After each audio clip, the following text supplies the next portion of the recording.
한국 정치에 나아갈 방향. 이 칼럼은 월드뷰 2022년 2월호에 실린 칼럼으로 한국기독교생명윤리협회 상임대표이며 월드뷰 대표 주필인 이상원 주필이 쓴 칼럼입니다. 대통령 선거일이 한 달여 앞으로 다가왔습니다. 이 시점에서 월드뷰는 한국 정치의 현주소를 짚어보는 글들을 준비하며 현재 한국 정치의 문제점을 기독교 정치 윤리의 관점에서 해석했습니다. 우리는 어떤 대통령과 정부를 선택해야 하며 새롭게 출범한 정부는 어떤 비전과 정책을 제시해야 하는가에 대한 모색과 바람을 담고 있습니다. 현재 대통령 후보들을 둘러싸고 들려오는 추문에 가까운 정보들은 우리를 한국 정치에 대한 자포자기적인 비관에 빠뜨릴 수 있습니다.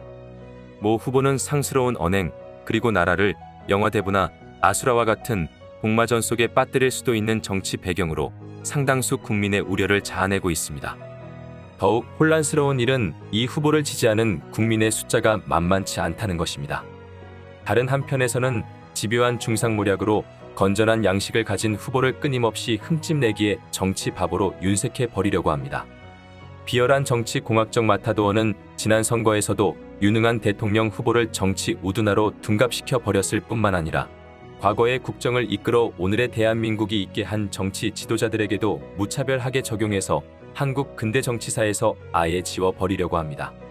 안순우 목사의 글, 아들과 함께 시대를 읽는 식탁 담아 정치의 계절의 선거를 말하다는 기독교인들에게 정치의 문제에 무관심해서는 안 된다는 경고를 말하면서 그 이유가 공직자의 직분은 모든 소명 중에서 가장 명예롭고 신성한 것인 동시에 하나님의 소명의 영역이며 하나님 나라의 가치를 실현하는 거룩한 사역이기 때문임을 역설합니다. 간단히 말하면 대통령 선거에 관심을 가지고 적극적으로 참여해야 한다는 독려입니다. 세 편의 글이 외교와 안보의 영역에서 현 정부의 미숙성과 이념적 편향성을 지적하면서 새 정부가 추구해야 할 정책의 방향을 제시하고 있습니다. 외교와 안보 문제는 나라의 미래 운명을 좌우하는 중차대한 문제이기 때문에 이 분야의 전문가들이 작성한 글들은 무거운 비중으로 다가옵니다. 먼저 베테랑 외교 전문가인 장기호 목사는 한국이 세계 10위권의 경제 대국으로 국격이 높아졌어도 동북아에서 차지하는 국력의 순위는 100년 전과 마찬가지로 4강 다음에 약한 나라라는 냉엄한 현실을 환기시킵니다.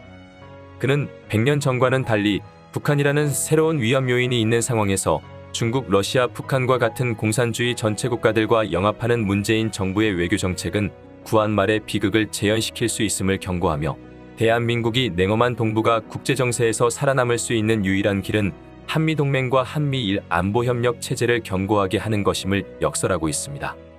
해방 이후부터 러시아와 중국이라는 공산주의 국가와 긴 국경선을 공유하고 있는 대한민국은 공산주의 좌파가 강세일 수밖에 없는 지정학적 위치에 있었으며 그것은 냉엄한 현실이었습니다. 북한 전역이 공산화되었고 남한에도 남로당이 암약하고 있었던 전후의 한반도는 최소한 4분의 3이 좌파 공산주의 천하였습니다. 이 상황에서 한반도의 절반이라도 헌법적 자유민주주의와 시장경제가 근간을 이루는 국가가 탄생할 수 있었던 것은 초대 대통령이 기독교인이었고 기도하는 가운데 나라를 세웠기 때문입니다. 그리고 유물론적 좌파 공산주의를 사상적으로 제대로 비판할 수 있는 기독교가 부흥하여 한국의 사상과 정치를 주도하는 중요한 중심축을 담당해 왔을 뿐만 아니라 기독교 정신과 자유민주주의, 시장경제를 철저하게 추구하는 미국의 협력과 지도가 있었기 때문입니다. 기독교를 위축시키고 미국과의 동맹을 끊는다는 것은 유물론적인 사회주의와 공산주의 세력에게 나라를 내어준다는 것을 의미하며 이는 나라를 심각한 파멸의 상태로 몰아넣을 것이 불을 보듯 환한 것입니다. 맹목적인 반일은 재고되어야 합니다. 일본 제국주의가 조선에 가한 과거사는 결코 잊어서는 안 되겠지만 현재의 일본은 제국주의 일본과는 성격이 다르며 기본적으로 자유민주주의와 자유시장 경제를 추구하는 정부라는 현실을 외면해서는 안 됩니다. 2차 대전 당시 러시아와 독일은 적국이었으나 전쟁이 끝난 후 설린 후 관계를 훌륭하게 유지하고 있고 독일이 유대인 600만 명을 가스실에서 죽이는 만행을 저질렀으나 두 나라는 지금 유럽에서 가장 가까운 나라가 되었습니다.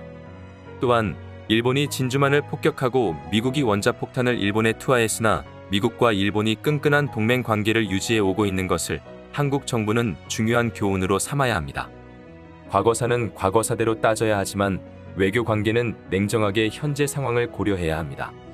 따라서 차기 정부는 동북아에서는 중국과 북한과의 영합이라는 위험한 길을 선택해서는 안 되며 한미일을 중심으로 하는 동맹 관계를 선택하는 정부라야 합니다.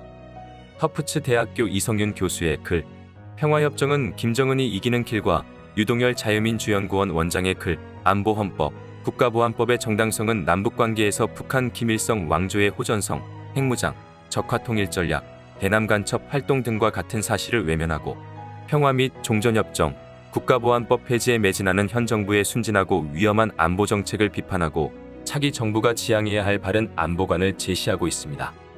국가안보 문제에 있어서 바른 정책은 존 롤즈가 말한 맥시민 원리에 따라서 이루어져야 합니다. 맥시민 원리란 최악의 상황에 대한 대비를 항상 정책의 최우선 순위에 두는 것을 뜻합니다. 북한이 핵무장을 한다면 대한민국이 나라를 지킬 수 있는 방법은 미국의 해구산에 참여하거나 한국도 핵무장을 하는 것입니다. 북한이 강력한 군사력으로 무장한 군사 국가를 지향할 때 전쟁을 막는 길은 북한이 감히 넘볼 수 없는 강력한 군사력을 갖추는 것이 가장 확실한 방법입니다. 대남 간첩 활동이 기승을 부리고 있는 것이 다양한 경로를 통해 확인되고 있는 때 이를 막을 수 있는 유일한 길은 국가보안법을 유지하는 것입니다. 성경은 모세의 율법에서 원수까지도 사랑하라는 원리를 제시함과 동시에 눈에는 눈으로, 이에는 이로 요약되는 동해 보복법도 함께 제시했습니다. 이것이 의미하는 것이 무엇일까요? 사랑의 원리와 냉엄한 정의의 원리는 적용 영역이 다르다는 것입니다. 개인적인 관계에서는 사랑과 은혜와 긍휼의 원리가 규범적인 원리 역할을 해야 하지만 국가기관은 냉엄한 정의의 원리에 따라서 국정을 운영해야 합니다. 특히 안보의 문제에 있어서 국가기관은 동해보복의 관점에서 핵에는 핵으로, 군사력에는 군사력으로, 전쟁에는 전쟁으로 대응할 만반의 준비를 하는 것이 성경적인 국가관입니다. 김정호 서강대학교 겸임교수의 징벌적 다주택 규제의 시장 효과는 경제 현실을 고려하지 않은 채 획일적이고 이론적인 어설픈 결과적 정의관에 근거해 경제활동을 규제한 현 정부의 경제정책을 비판합니다. 그는 현 정부의 다주택 규제 정책을 사례로 들면서 현실의 복잡성과 탄력성, 그리고 과정적 정의와 자유시장의 원리에 보다 충실할 것을 요청하고 있습니다. 현 정부는 국민이 어떤 과정을 거쳐서 어떤 목적으로 다주택을 가지게 되었는가는 전혀 고려하지 않고 극히 획일적인 방법으로 1가구 1주택을 강요하면서 했다. 주택 소유를 차단하고 있습니다. 그러나 결과는 의도와는 달리 오히려 주택이 필요한 평범한 국민의 거주와 활동을 위협하는 것으로 나타나고 있습니다. 예컨대 어떤 사람이 자기 주택을 소유한 상태에서 특별한 연구 공간이 필요해 오피스텔을 구하고자 할 때 다주택 세금 때문에 구입을 할 수 없게 되고 그 결과 창의적 연구 역량이 현저히 침해받게 됩니다. 거주주택 이외에 연구용 오피스텔을 하나를 더 구입하는 것이 결코 부당한 부를 소유하는 것이 될 수 없습니다. 또한 어떤 사람이 정직하게 열심히 일해서 번 돈으로 노후 생활을 보장받기 위해 거주용 주택 이외에 다른 주택을 소유할 경우 단순히 이주택이라는 이유 하나만으로 세금 폭탄을 때리게 되면 사실상 이 사람의 노후 생활을 망가뜨리고 빚더미 위에 앉게 만들 수 있습니다. 현 정부의 주택정책은 평범한 국민의 주택 소유가 탄력 있게 유지될 때 많은 세입자가 혜택을 받을 수 있다는 현실을 외면하고 있으며 대한민국의 경제구조를 사회주의 구조로 전환시키려 한다는 의심을 받기에 충분합니다. 연치연 변호사의 글, 비욘드 페미니즘은 현 정부의 여성 정책이 남성과 여성을 마르크스주의적인 적대적 갈등 구조의 기반 위에서 편당적인 여성 우대를 주창하는 페미니즘에 장악되어 있음을 비판하면서 새 정부는 페미니즘이라는 목발을 벗어버리고 모든 여성과 남성이 각자의 개성에 따른 차이를 상호 인정하고 서로 조화를 이루며 배려하는 정책으로 전환해야 함을 역설하고 있습니다. 오정환 MBC 노동조합 비상대책위원장의 공정보도가 미덕인 사회를 바라면은 현재의 언론이 북한의 노동신문이나 중국의 신화사 통신 그리고 삼류 독재국가의 언론에서 그 모습을 드러내고 있는 주창 저널리즘, 곧 특정 정당의 집권에 사활을 거는 막무가내 이기주의에 사로잡혀 편파 보도를 일삼고 있음을 비판하고 언론이 특정 정당의 신여 역할에서 벗어나 공정한 보도를 해줄 것을 주문하고 있습니다. 또한 새 정부는 언론을 정부의 관변 언론으로 악용하지 말 것을 요구했습니다. 정치 특집에 게재된 위에 글들에 언급되어 있지는 않으나 성교육과 역사교육에 있어서 현 정부 소속 국가공무원들의 횡포가 위험한 수준에 이르고 있다는 사실을 유념할 필요가 있습니다. 현재 정부는 비윤리적인 동성애를 조장하며 조기 성애를 강요하는 왜곡된 성교육에 막대한 국가 예산을 투입하여 초중 고등학교에서 시행함으로써 자라나는 어린 세대들을 도덕적으로 무감각하게 만들고 병들게 하고 있습니다. 그리고 한국 근대사를 심각하게 왜곡하는 역사 교육과 잘못된 국가관을 어린 학생들에게 강제로 주입해 정체성을 흔들고 있습니다. 관주도의 공교육은 대한민국 정부 수립과 6.25 전쟁의 실상을 왜곡하고 산업화를 주도하여 오늘의 풍요로운 한국을 잊게 한 정치 지도자와 정부의 활동을 곡해 가르치고 있습니다. 또한 북한 공산주의의 위험성에 관한 안보 교육을 제대로 실시하지 않고 있으며 어린 세대를 가능한 학부모로부터 분리해 국가기관의 통제하에 두고자 하는 시도들이 이루어지고 있습니다.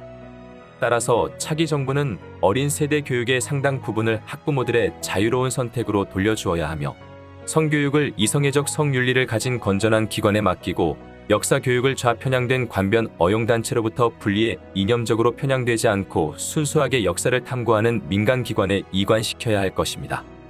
국가가 재정을 지원하되 공무원이 교육 내용에 관여해서는 안 됩니다. 정치 특집에 게재된 글들은 현 정부의 문제점에 대한 비판과 새 정부, 그리고 한국의 정치가 나아가야 할 방향의 윤곽을 명확하게 제시하고 있습니다. 아무리 현실이 혼탁해도 정치가 하나님의 나라를 구현하는 중요한 소명이자 실천 현장이라는 해석을 포기해서는 안 되며 정치에 깊은 관심과 애정을 기울여야 합니다. 우리는 한국의 정치와 경제 구조가 헌법적 민주주의와 경제적으로 생계유지가 어려운 자들에 대한 사회적 안전망을 우선적으로 확보하는 조건하에서의 자유시장 경제 원리라는 레인에서 이탈하지 않도록 비판과 감독과 참여를 게을리하지 않아야 할 것이며 3월 초의 대선에 이와 같은 관점이 반영되는 선택을 하도록 교인들과 국민을 독려하는 일에 나서야 할 것입니다.